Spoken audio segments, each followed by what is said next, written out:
Salam hangat rekan-rekan semua. Bagi Anda yang Twitteran, silakan follow @bigmansirait. Mencermati keseharian kita sebagai anak bangsa. Silakan broadcast ke rekan-rekan kita. Tuhan memberkati.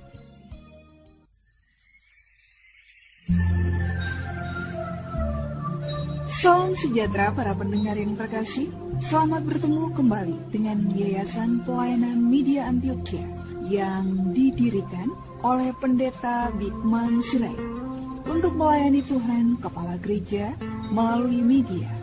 Untuk memperluas wawasan umat Tuhan, PAMA juga menerbitkan tabloid Kristen Reformata, Reformata Online, Reformata Audio Streaming. Juga tersedia buku-buku karya Pendeta Bigman Sirait dan ratusan CD khotbah. Doakan dan ikutilah pelayanan PAMA di radio, di berbagai kota, dan pelayanan televisi di Indovision, Live Channel, Cablevision, Family Channel. Untuk informasi lebih lengkap, klik www.reformata.com www.reformata.com www.reformata.com. Kini tibalah saatnya kita akan menikmati kebenaran firman Tuhan bersama Pendeta Bigman Sirait. Selamat mendengarkan, Tuhan memberkati. Salam sejahtera saudara yang kekasih di dalam nama Tuhan Yesus Kristus. Kembali kita bertemu di dalam perenungan kita akan firman Tuhan. Dan kali ini kita akan mengangkat tema kita, kriteria pemberita Injil.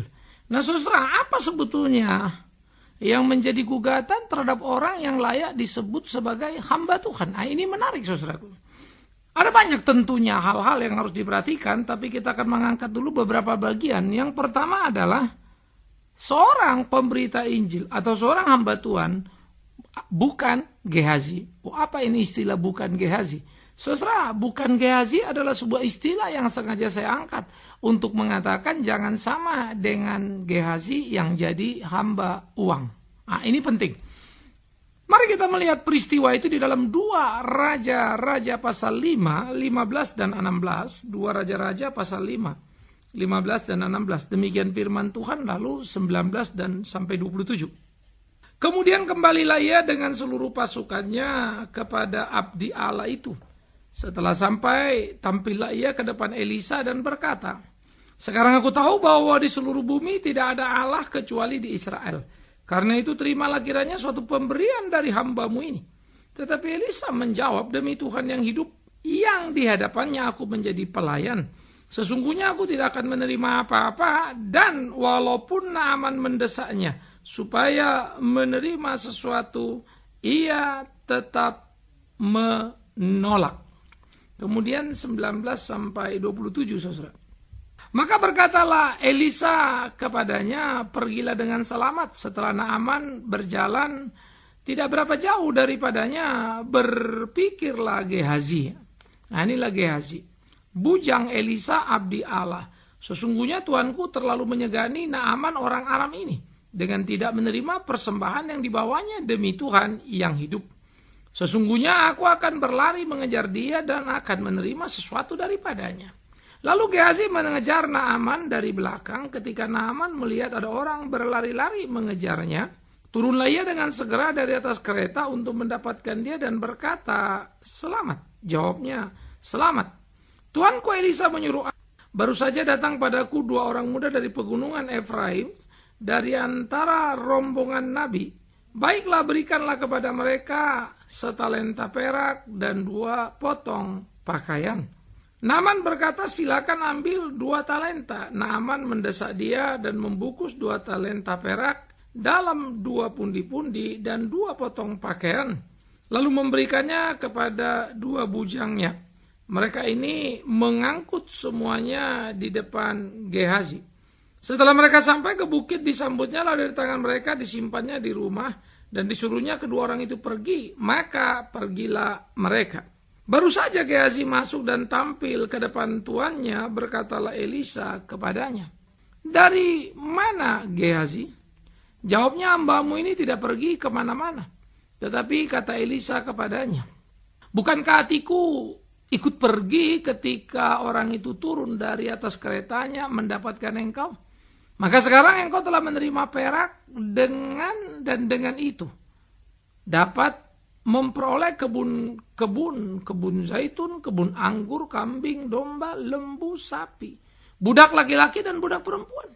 Tetapi penyakit kusta Naaman akan melekat padamu dan kepada anak cucumu untuk selama-lamanya. Maka keluarlah Gehazi dari depannya dengan kena kusta putih seperti salju. Saudara-saudaraku yang kekasih di dalam Tuhan, pada waktu kita merenungkan bagian ini, menjadi amat sangat menarik kalau kita mencermati situasi yang terjadi. Elisa adalah penerus dari Elia, sang nabi. Elisa punya bujang atau pembantu yang bernama Gehazi. Sementara Naaman adalah panglima dari kerajaan Aram yang tersohor. Ia datang dalam kustanya. Naaman sempat tak rela dengan cara yang dianjurkan oleh Elisa untuk menceburkan dirinya ke sungai Yordan. Karena dia punya alasan yang sangat bagus. Di negerinya, di kerajaannya banyak sungai, lebih bagus kalau cuma kecemplung ke sungai. Tentu bagi Naaman dia membayangkan ada sebuah metode seperti metode perdukunan, bukan? Bikin ini, bikin itu, pakai minyak ini, minyak itu, dan seterusnya supaya sembuh. Tapi ternyata malah disuruh ke sungai Yordan yang notabene bukan sungai yang bagus-bagus amat, bersih-bersih amat. Nah oleh karena itu Naaman sempat tidak mau. Tapi kemudian timnya mengatakan supaya Naaman mengikuti dan kemudian Naaman melakukannya. Hebatnya. Naaman sembuh. Pertanyaannya, siapa yang menyembuhkan Naaman? Air sungai Yordan kah? Jelas tidak. Karena bukan hanya Naaman yang mencemplung ke sungai Yordan. Jutaan orang bolak-balik terjun dan mandi di sungai Yordan karena sungai Yordan adalah menyatu dengan kehidupan seluruh kerajaan Israel. Baik yang di utara Israel maupun yang di selatan Yehuda. Semua membutuhkan air sungai Yordan. Saudara-saudaraku yang kekasih, semua orang berurusan dengan sungai Yordan. Tapi tidak ada cerita orang sakit datang ke situ lalu sembuh. Kalau begitu siapakah yang menyembuhkannya? Elisa kah? Juga tidak. Karena Elisa memang tidak mau mengklaim itu sebagai usahanya. Seperti kebanyakan orang sekarang kalau berdoa orang sembuh lalu dia yang hebat. Elisa tidak mau membuat itu menjadi semacam maskot yang membuat dia dikenal dan terkenal supaya dicari orang sebagai pendeta nabi yang jago menyembuhkan. Tidak. Elisa tidak pernah mau mencuri kemuliaan Tuhan. Karena itulah Elisa berkata, aku hanya pelayan Tuhan. Maka siapakah yang menyembuhkan Naaman? Tuhanlah serwa sekalian alam. Karena itu tidak heranlah kalau kemudian Naaman setelah sembuh lalu berkata, sekarang aku tahu Allah hanya ada di Israel ini saja. Saudara, kalimat ini bagus. Pengertian Allah hanya ada, tentu dia tidak sedang berbicara bahwa Allah itu tidak maha ada, tidak maha hadir di mana-mana. Bukan, tapi pengertian dia adalah bahwa Allah orang Israel lah Allah yang sesungguhnya. Allah orang Israel lah Allah yang sejati. Tidak ada di tempat lain, hanya di Israel. Artinya Allah yang hidup itulah yang benar. Saudara-saudara, pengakuan Naaman menjadi luar biasa. Bagaimana terjadi? Karena sikap Elisa yang juga luar biasa. Naaman memuji Allah karena Elisa bertindak terpuji. Dia tidak mau mengikuti order Naaman apa yang harus dilakukan. Naaman harus tunduk dan mendengarkan apa yang dikatakan Elisa. Artinya, dengan sangat terpuji Elisa sebagai nabi menaruh dirinya pada posisi yang semestinya. Dan dia tidak menghambakan dirinya kepada Naaman yang panglima dan kaya raya dan tenar itu. Bukankah kebanyakan orang menjilat kepada orang-orang yang berkedudukan supaya mendapat cipratan? Elisa tidak. Nah ini yang menjadi penting dari pembelajaran kita tentang Elisa supaya nanti kita bisa membandingkannya dengan Gehazi, saudara-saudaraku. Nah oleh karena itu Elisa lalu mengatakan, aku hanya pelayan, Tuhanlah yang menyembuhkan. Oleh karena itu pula lah ketika kemudian Naaman dalam rasa syukur, rasa terima kasihnya ingin memberikan persembahan. Ya, bagaimana dia ingin memberikan hal yang luar biasa kepada Elisa. Ya, sehingga di keretanya itu ada hadiah yang luar biasa sekali. Tapi lagi-lagi Elisa menunjukkan kelasnya yang luar biasa. No. Tuhan yang menyembuhkan dan aku pelayan. Aku tidak akan menerima upah karena itu. Ya, supaya jangan sampai engkau berkata, aku bisa membeli kesembuhan dari Allah Israel. Wih, etikanya ini yang luar biasa, saudara. Ya. Ini menjadi penting supaya jangan sampai orang bilang, itu pendeta bisa dibeli, asal lu kasih uang dia datang. Wah, pendeta top itu memang orang susah ketemu. Itu kalau nggak punya uang. Kalau punya uang gampang. Jangan sampai kemudian kita mempermalukan Tuhan dengan perilaku itu. Nah, Elisa punya kelas. Elisa tidak mau menjadi barang rongsokan, barang mainan seperti itu. Elisa tidak mau menjadi suatu sandungan. Ia memuliakan Allah dengan cara yang luar biasa. Saudara-saudara yang dikasihi oleh Tuhan Yesus Kristus, Elisa telah menunjukkan kelasnya sebagai hamba Tuhan yang tahu menempatkan dirinya. Maka berbalik dengan Gehazi. Gehazi memandang tuannya itu sebagai orang yang terlalu menyegani Naaman. Itu istilahnya artinya terlalu sungkan. Saudara-saudara, maka dia memandang Elisa seharusnya menerimanya. Gehazi tampaknya tak mampu memahami arti sebuah pelayanan. Yang dipahami Gehazi adalah arti sebuah transaksi. Beda sekali pelayanan dan transaksi. Gehazi berpikir, bukankah Naaman sudah sembuh dari penyakitnya? Maka sudah sepantasnya Elisa mendapatkan upahnya. Itu yang ada di benak seorang Gehazi. Nah, oleh karena itu saudara-saudaraku yang dikasihi oleh Tuhan Yesus Kristus, ketika Gehazi kemudian melihat bahwa Elisa salah menempatkan diri karena segan tadi dan tidak menerima upah, diam-diam dia pergi keluar dan mengikuti rombongan Naaman yang berjalan balik. Lalu berteriak dan Naaman turun. Lalu dia mengatakan apa? Ada 2 nabi di sana yang membutuhkan pertolongan. Berikanlah perakmu dan juga 2 potong pakaianmu. Lalu dia mengatasnamakan, tentu inilah pesan Tuanku. Saudara-saudara, Gehazi punya cara yang sangat diplomatis. Bukan buat dia, tapi buat ada nabi yang baru turun dari bukit perlu pakaian. Keren ya. Saya mulai membayangkan orang-orang sekarang yang selalu mengumpulkan uang untuk orang di desa. Mau tolong orang desa. Ini pelayanan di daerah. Tapi sebetulnya buat dia, buat isi perutnya lah semua. Saudara-saudara, sebagai orang yang melayani di desa, saya hafal sekali dengan hal-hal seperti ini. Kadang-kadang miris. Bagaimana mungkin orang bisa menjual kemiskinan orang untuk keuntungan dirinya? Tetapi, bagaimana tidak mungkin? Karena Gehazi pun melakukan hal yang sama. Padahal majikannya adalah Elisa, nabi yang dipakai Tuhan luar biasa. Maka tiap orang akan mengambil keuntungannya dan menjual nama. Nah, itulah Gehazi. Maka yang disebut hamba Tuhan itu adalah bukan Gehazi, artinya bukan orang yang suka menjual-jual kesusahan orang lain untuk mendapatkan keuntungan bagi dirinya. Bukan orang yang suka-suka membangun-bangun sebuah pelayanan supaya mendapatkan sumbangan, tapi ia memperkaya dirinya. Bukan orang kaya dan mengatakan di gereja kita akan melayani sana dan sini, namun tidak pernah terwujud sejatinya. Lebih banyak uang masuk kantongnya daripada yang terdistribusi. Saudaraku, ini penting. Bukan Gehazi adalah bukan orang yang memanfaatkan itu. Kami mendirikan dengan rekan-rekan lembaga pendidikan di desa. Ya, saya adalah pendiri dan pembina. Saya memahami betul undang-undang yayasan, sehingga saya sadar yang namanya orang mendirikan yayasan adalah orang-orang yang dianggap mumpuni, mempunyai uang lebih, kan begitu. Artinya kemampuan sehingga membuat sebuah lembaga. Nah, saya nggak punya uang lebih, saudara. Dan yayasan itu dilarang yang namanya pendiri, pembina menerima upah. Tak boleh itu. Tidak boleh dia mengambil keuntungan karena dia harusnya membagi keuntungan lewat lembaganya. Oleh karena itu saya mendisiplin diri saya. Maka pertama, saya tidak boleh mengambil uang apapun dari lembaga. Sehingga kalau saya pergi ke Kalimantan berkunjung, ya pakai uang sendiri. Bagi saya lebih penting kehormatan itu daripada sekedar uang. Nah, lalu teman-teman bilang, tidak apa-apa Pak Bigman, you kan pendeta, boleh ambil pakai uang lembaga. Saya bilang tidak. Kalau sampai saya nggak ada uang, saya akan jujur dan minta pada kalian. Jangan kita pakai yayasan ini karena orang nyumbang. Masa iya nyumbang untuk tiket kita pergi? Mereka melayani, kita melayani, kenapa kita pakai uang mereka? Harusnya uang kita dong. Itu kan sudah ajas etika yang harus, bukan? Saya tidak mau mempermalukan Tuhan lewat pelayanan yang kita kerjakan. Jadi tidak mengapa.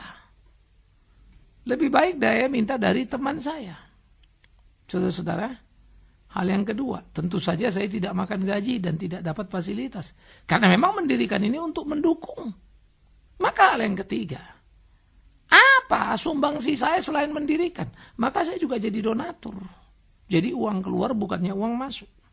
Hanya saja, sebagai donatur, sumbangan saya tentu tidak sebesar rekan-rekan lain yang memang adalah pengusaha, pekerja, dan seterusnya. Sesuai dengan capacity yang Tuhan kasih pada kita, bukan? Tapi saya mau terhormat dan saya ambil bagian itu. Begitulah seharusnya kita memikirkan pelayanan.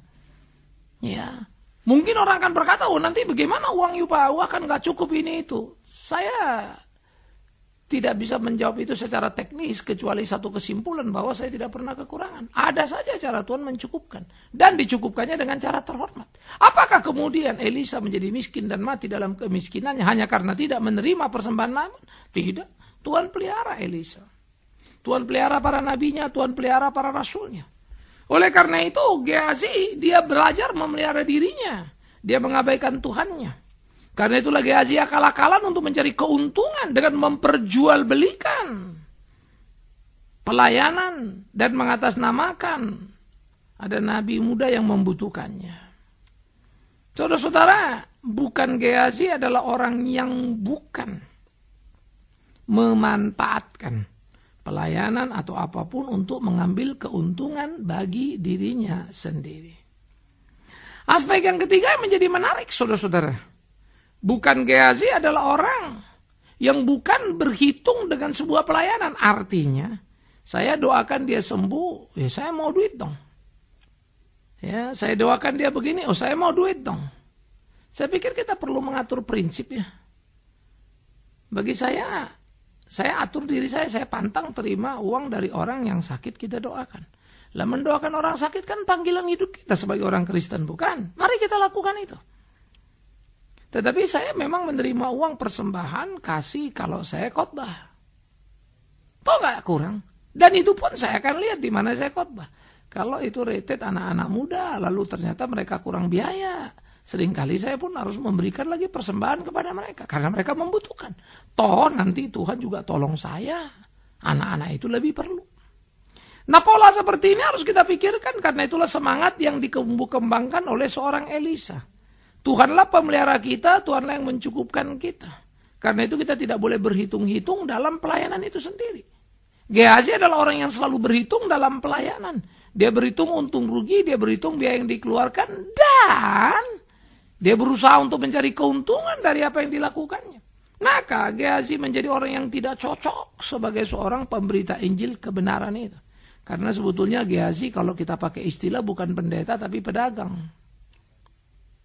Ya, Gehazi tidak mampu menempatkan dirinya sebagai orang yang melayani Nabi. Sebagai bujangnya Nabi. Gehazi sudah merusak prestasinya.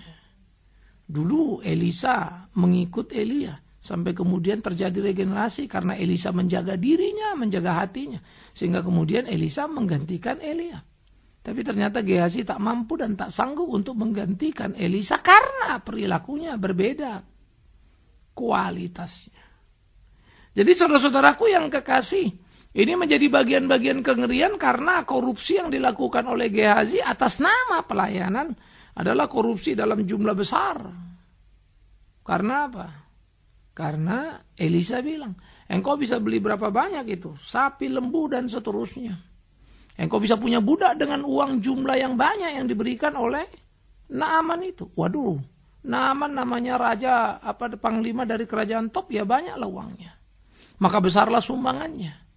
Maka besarlah keuntungan Gehazi, saudaraku. Tapi besar pula lah hukuman yang diterimanya. Nah itulah Gehazi. Sehingga jumlah uang itu ternyata telah membuat Gehazi gelap mata. Nah inilah perlunya hamba Tuhan supaya tidak silau dengan tumpukan harta. Ya, kita perlu uang, tapi bukan uang segala-galanya. Kita perlu harta, tapi bukan harta penjamin hidup kita. Perlu menempatkan diri dengan tepat pada pimpinan Tuhan supaya kita jangan salah langkah. Perlu dengan tepat dan jeli menyikapi segala sesuatu supaya kita perlu berhati-hati. Nah, Gehazi menjadi satu model bagaimana memperjualbelikan firman itu, mengambil keuntungan dari anugerah Tuhan yang Tuhan berikan secara cuma-cuma.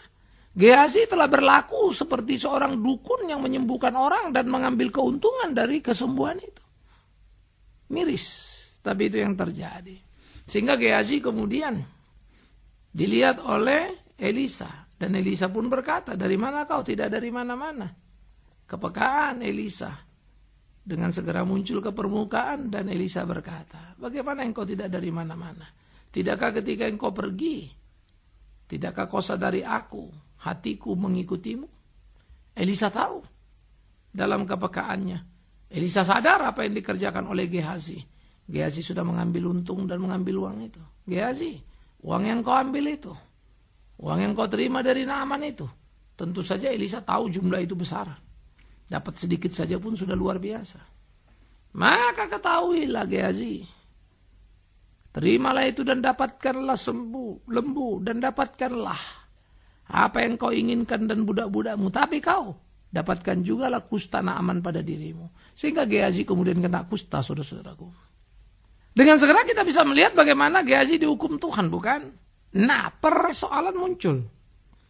Kalau sekarang kita menipu Tuhan seperti Gehazi, kalau sekarang kita berlaku seperti Gehazi, belum tentu kan kita kena kusta ya. Belum tentu. Karena itulah orang suka bersembunyi lalu berkata, oh, kalau memang dia dikutuk Tuhan pasti kena sakit, kena ini, kena itu. Paulus sakit bukan karena dikutuk Tuhan, karena disayangi Tuhan. Banyak orang yang hidupnya umur panjang, padahal hidupnya tidak benar dalam kekacauan. Tetapi disitulah hukuman Tuhan akan terjadi bagi tiap orang, karena pohon akan dikenal dari buahnya, tidak akan ada yang bisa tersembunyi. Keributan, kekacauan itulah langkah-langkahnya. Tiap kali dia bekerja sama dengan orang, tinggal tunggu waktu tersingkap dan terbuka betapa palsunya dia. Tidak akan bisa disembunyikan. Nah, itu cuma proses waktu. Karena itu, janganlah kita bersembunyi, bermain-main dengan Tuhan, karena tangan Tuhan akan mengejar kita kemanapun kita pergi. Tak ada tempat kita bisa bersembunyi dari dia. Gehazi setelah menerima hukumannya, begitu pula orang masa kini. Sekalipun tentu dalam bentuk yang berbeda. Bisa saja sama.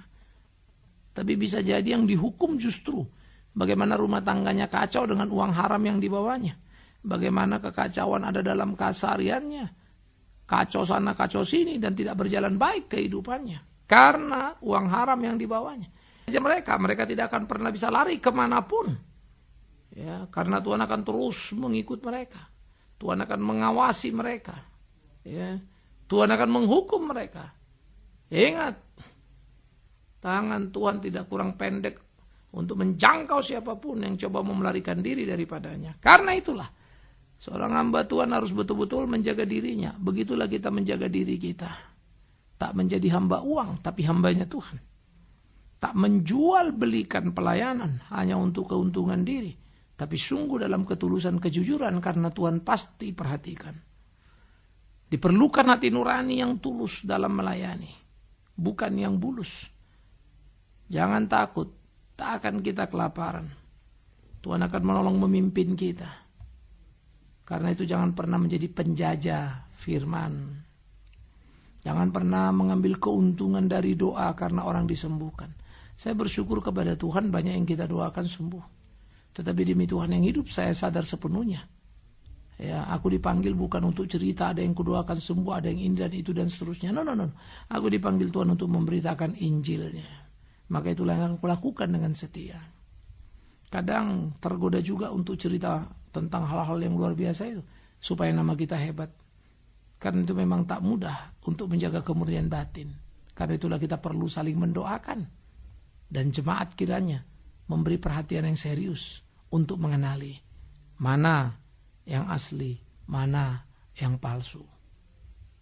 Kriteria pemberita Injil bukan seperti Gehazi. Amin. Mari kita berdoa. Kami bersyukur, kami berterima kasih ya Tuhan untuk cinta kasih-Mu dalam hidup kami. Syukur terima kasih untuk pimpinan-Mu hari-hari yang Kau berikan. Kami berdoa biarlah Tuhan tolong kami. Tuhan pimpin kami supaya kami hidup sesuai dengan kehendak Tuhan. Hidup kami berkenan kepada Tuhan. Terima kasih. Di dalam nama Yesus Kristus yang adalah Tuhan dan Juru Selamat kami yang hidup. Kami berdoa berterima kasih, mohon pimpinan Tuhan supaya hati dimurnikan. Tak terjebak pada perangkap seperti Gehazi yang cinta uang. Terima kasih Tuhan Yesus. Amin. Kita telah mendengarkan firman Tuhan yang disampaikan oleh Pendeta Bikman Sirait. Bagi Anda yang merasa diberkati dan ingin menjadi mitra Pama dalam melayani melalui doa, daya dan dana, silakan menghubungi kami melalui telepon 021 392 4229, 021 392 4229. Email di pama_yayasan@yahoo.com, pama_yayasan@yahoo.com. Sampai bertemu kembali di waktu dan gelombang yang sama. Tuhan memberkati.